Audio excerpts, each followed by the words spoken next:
Hi everyone, welcome back to another video. Today we're taking a quick look at how effective ChatGPT in Google Sheets is if I was to approach doing my personal finances as a complete beginner and didn't know the best way to go about doing one of the most basic and important tasks, and that's quickly finding the total spends of different categories like travel or groceries, for example. It's crazy how integrated AI has become in everyday tasks, making everything so much easier.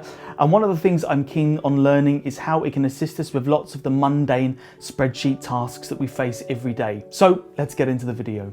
So I'll be going more in depth through the process on integrating AI into Google Sheets in another video because it was a little bit more lengthy than I thought it would be. But once you've successfully downloaded the attachment, simply head to Extensions, then GPT For Sheets, and I like to select the Launch and Enable functions, and this opens up the sidebar here. What's really great is it lists some GPT functions with a short explanation as to what it does. This makes the learning process so much shorter for understanding the scope at which GPT can assist you in Sheets. But today we're looking at the Generate Formula option. This will really help demystify the various ways you can analyze your data, as you can explain what you need in the box and it generates what it thinks is the best function to use. You also get a box here where you can type in a function that you're unaware of and it will explain it for you, which I think is really cool.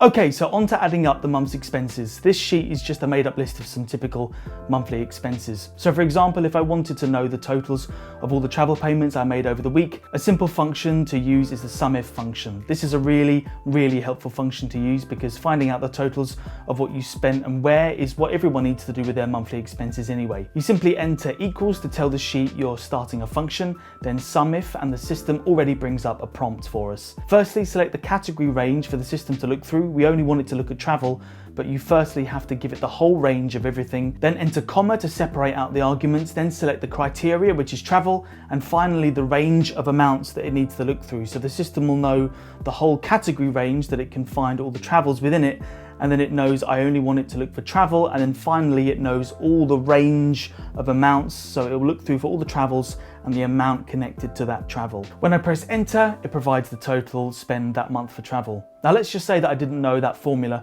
but I still wanted to find the total travel spend. I can simply head to the Generate Formula box here where it asks me to describe my goal. Now you have to be as specific as possible, so if I type I want to find the total sum spend on category travel in column A and press Generate Formula, there we go, it provides me with a function that will do the job. It's listed travel in quotation marks, which is another way of what I did. I simply selected the cell with travel in it as the criteria category I needed the function to look at. But the principle is pretty much the same. And if I select insert into an active cell here, which is the current cell I have highlighted, there we go, it enters the function and automatically displays the result. Now, of course, you can get a quick view of all the category total spends by using pivot tables. That's another easy way of doing it. You simply select the whole sheet range here, select insert, then pivot table.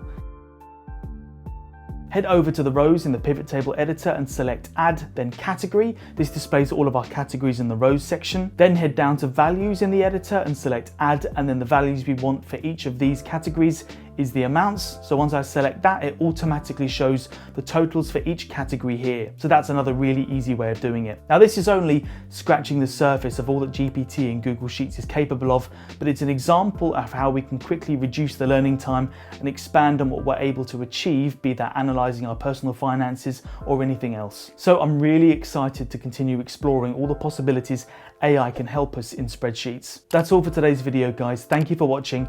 Don't forget to like and subscribe, and I'll see you soon for another video.